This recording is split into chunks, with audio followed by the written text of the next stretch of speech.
नमस्कार, आप देख रहे हैं ब्रेकिंग बिहार। अभी हमारे साथ हैं पूर्व मंत्री तेज प्रताप यादव जी। आइए इनसे बात करते हैं। तेज प्रताप जी, राजनीति में आपके जैसे सीधा व्यक्ति का कहाँ गुंजाइश है? देखिए, राजनीति में सीधा हो या टेढ़ा हो या किसी भी तरीके का हो, हमारा जो स्टाइल है हम अपने तरीके से काम करना पसंद करते हैं। अब कौन सीधा है कौन टेढ़ा है, क्योंकि राजनीति में बहुत तरीके के लोग होते हैं। अब पांचों उंगली एक जैसे नहीं होते हैं, इसलिए अलग अलग विभिन्न प्रकार के लोग राजनीति में रहते हैं। सीधे हमारे कहने का मतलब था कि आप लोग भी रहते हैं, बहुत तरीके के लोग रहते हैं। नहीं, हमारे कहने का मतलब था कि आप जो दिल में है वो जुबान पर रहता है, जबकि आजकल बात आप समझ सकते हैं। हाँ, वो तो है, जो दिल में है वो जुबान पे तो रहता ही है, और लोग के जुबान पे नहीं रहता है। दिल में कुछ और है, जुबान पर कुछ। हाँ, दिल में कुछ और रहता है, जुबान पे कुछ और रहता है, लेकिन दिल पे जो मेरे रहता है वो जुबान पे रहता है। आज के दौर में अभी तेज प्रताप यादव को राजनीति में जहाँ रहना चाहिए, आप वहाँ अपने आप को पा रहे हैं? हाँ? जहाँ राजनीति में तेज प्रताप यादव को रहना चाहिए आज के समय में, छात्र नौजवानों के साथ हैं, और छात्र नौजवान के जितने भी छात्र जनशक्ति परिषद के जितने भी कार्यकर्ता हैं और जितने भी हमारे सहयोगी हैं, सब लोग हमारे साथ हैं। और जब साथ में रहते हैं तो एक चट्टानी एकता के साथ हम समाज में भी हक का लड़ाई का भी बात करते हैं, लड़ने का भी काम करते हैं लोगों के लिए। आज के समय में कौन सा बेटा अपने पिताजी का चरण को दूध और पानी से धोता है? अब देखिए, हमारा जो संस्कार है, जो हमारा जो कर्तव्य धर्म अनुसार, उसको तो हमको पालन करना है। अब जो लोग नहीं करते हैं वो उनके जवाबदेही है, उनको भी करना चाहिए। ये तो आप मान रहे हैं ना कि 100 में 99 नहीं करते हैं? हाँ, वो तो मानना क्या है, दिखाई देता है। दिखाई देता है। हाँ, देखने की चीज़ है ना वो।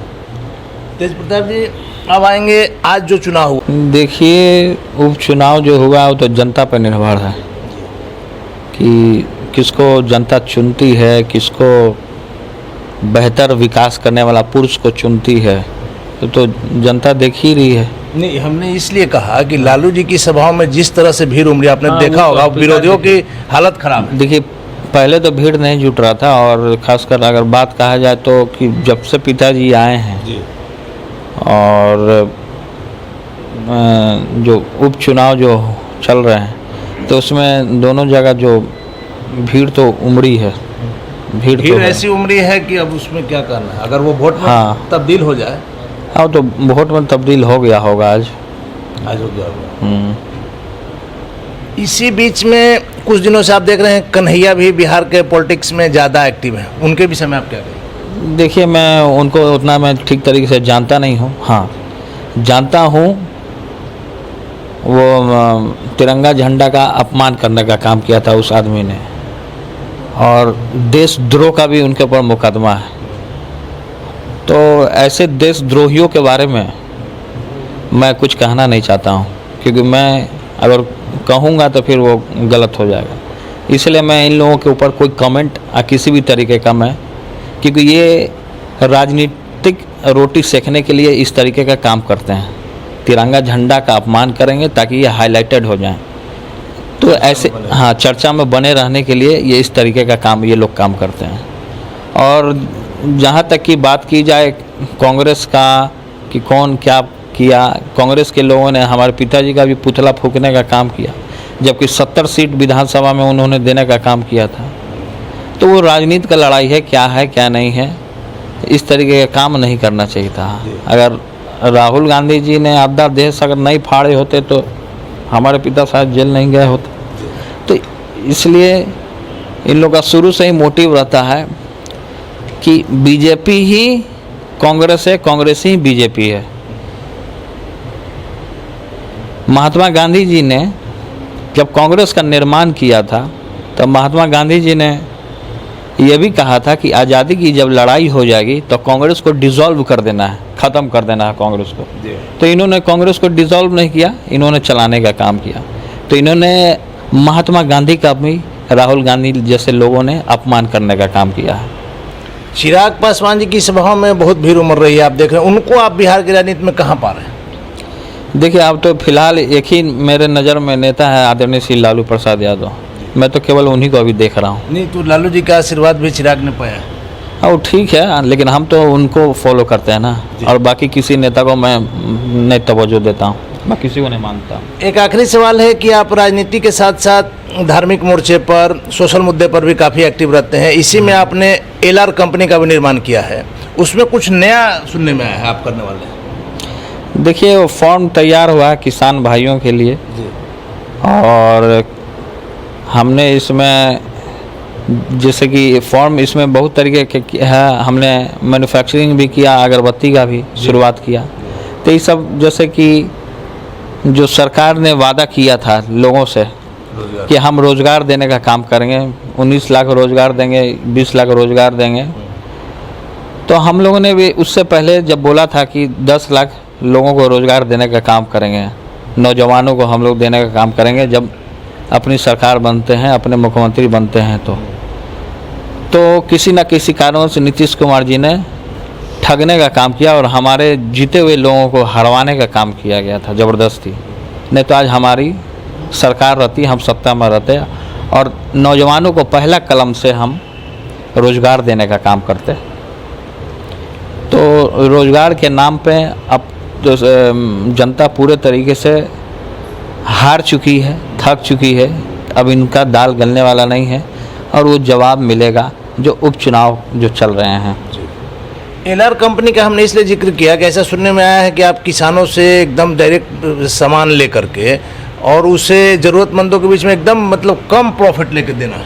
हाँ, तो ये हमारा मोटिव है कि किसान भाइयों को जो उनका अधिकार जो मिलना चाहिए, जिसकी लड़ाई हम लड़ते आ रहे हैं, वो अधिकार उनको देंगे हम उचित मूल्य से उनसे। हाँ, उचित मूल्य पर। हाँ, किसान भाइयों को भी फ़ायदा हो और तमाम लोगों को, आम आदमी को भी फ़ायदा हो। तेज प्रताप यादव हमेशा सही बोलने में विश्वास करते हैं, किसको अच्छा लगे किसको बुरा लगे इस चीज़ को नहीं देखते हैं। महंगाई पर तेज प्रताप यादव चुप क्यों? महंगाई पे हम कहाँ चुप हैं? महंगाई तो 112 रुपये लीटर से ज़्यादा पेट्रोल हो गया, 100 रुपये नहीं, खाने वाला जो है तेल का बात किया, सरसों का 200 हो गया है। अब दिन पे दिन तो महंगाई होते चला जा रहा। महंगाई जो है हर एक सेक्टर में, जब से कोरोना आया, लॉकबंदी हुआ, उसमें पूरा महंगा होते चला गया। हर एक चीज़, चाहे फल हो, सब्जी हो, साग हो, खाने पीने की वस्तुएं हो, पहनने का ओढ़ने का जो वस्तु हो गया, हर एक चीज़ जो भी मार्केट में आपको दिखाई देता है, हर एक चीज़ महंगा होता चला गया है। अच्छे दिनों की आस में तो बुरे दिन ही बढ़िया थे। अच्छे दिनों की आस में इससे तो बढ़िया बुरे दिन ही लौटा दे कोई। नहीं, देखिए, बुरा दिन कोई देखना नहीं चाहता है। और सबसे पहली बात है कि जो आदमी अगर नेता अगर बोलता हो कि आप हमको सपोर्ट कीजिए, हम आपको 19 लाख रोज़गार देंगे, तो अब जो जिस तरीके का दौर आ गया, इसमें तो रोज़गार लोगों को दे देना चाहिए था। अगर रोज़गार अगर नौजवानों को, तमाम महिलाओं को, तमाम लोगों को अगर ये देने का काम करते तो शायद ये स्थिति नहीं होती जो महंगाई और इस तरीके, और किसानों को जो उनका अधिकार जब मिल जाता तो इस तरीके का नौबत नहीं आता, किसान भाई हमारे शहीद नहीं होते। एक सवाल और है तेज प्रताप जी, अगर दोनों सीट पर आपकी जीत होती है तो क्या वर्तमान सरकार, बिहार सरकार को खतरा उत्पन्न हो सकता है? खतरा उत्पन्न तो हो रहा है, ऐसे भी खतरा उत्पन्न हो रहा है। जिस तरीके से जो बिहार की जो स्थिति हो गई है, चाहे शिक्षा की बात कर ली जाए, बेरोजगारी की बात कर ली जाए, भ्रष्टाचार के मामले में तो अव्वल नंबर पे हैं बिहार सरकार। भ्रष्टाचार के मामले में बिना घूस के, बिना थाना में, बिना ब्लॉक में गरीब जनता जाता है अपना काम के लिए तो पहले घूस मांगता है। तो इसमें तो ये सब चीज़ें सुधर जाएं, ये सब चीज़ें सुधर नहीं पा रही है। मुख्यमंत्री के जनता दरबार में जब फरियादियों की संख्या बढ़ने लगी, इसको आप किस रूप में देखते हैं? मुख्यमंत्री दरबार में कहाँ फरियादों की संख्या उतनी बढ़ी है। सब आधा से ज़्यादा फरियादी तो लालू जी से मिलने आते हैं। नहीं, मुख्यमंत्री नीतीश कुमार जो मंडे को जनता दरबार लगाते हैं, उसमें आप देखते होंगे कि छोटा छोटा चीज़, यहाँ तक कि दाखिल खारिज तक का विवाद सामने आता है। नहीं, उसमें जो भी आदमी जनता दरबार में जाता है तो कितना जनता का उद्धार हुआ है, हम आपसे पूछते हैं। वही हम जानना चाह रहे हैं।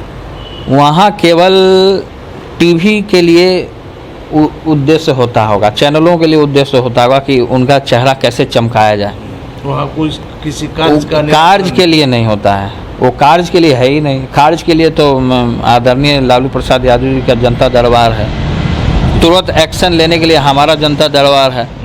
हम भी जो जनता दरबार लगाते हैं हम तुरंत एक्शन लेते हैं। वो तो तुरंत एक्शन नहीं लेते, वो तो बोलते हैं हाँ फलाने विभाग को दे दीजिए कागज़, हाँ उनको दीजिए, वो कागज़ उसको टहलाएगा, वो उसको भेजेगा, उसको उसी में गरीब मजदूर मर जाएगा। नहीं, लोगों ने देखा है कि आप तो संबंधित थाना में उसी समय पहुंच जाते हैं।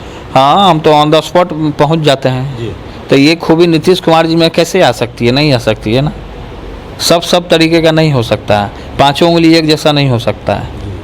तो इसलिए जनता से हम विनती करते हैं, मांग भी करना चाहते हैं कि जल्द से जल्द अपनी जो ताकत है उसको देने का काम करे और बिहार का अव्वल उज्जवल भविष्य हो। कामना धन्यवाद आपका। तो ये थे हमारे साथ पूर्व मंत्री तेज प्रताप यादव जी। आप देख रहे हैं ब्रेकिंग बिहार, खबरों का सिलसिला जारी है, आप बने रहें ब्रेकिंग बिहार के साथ।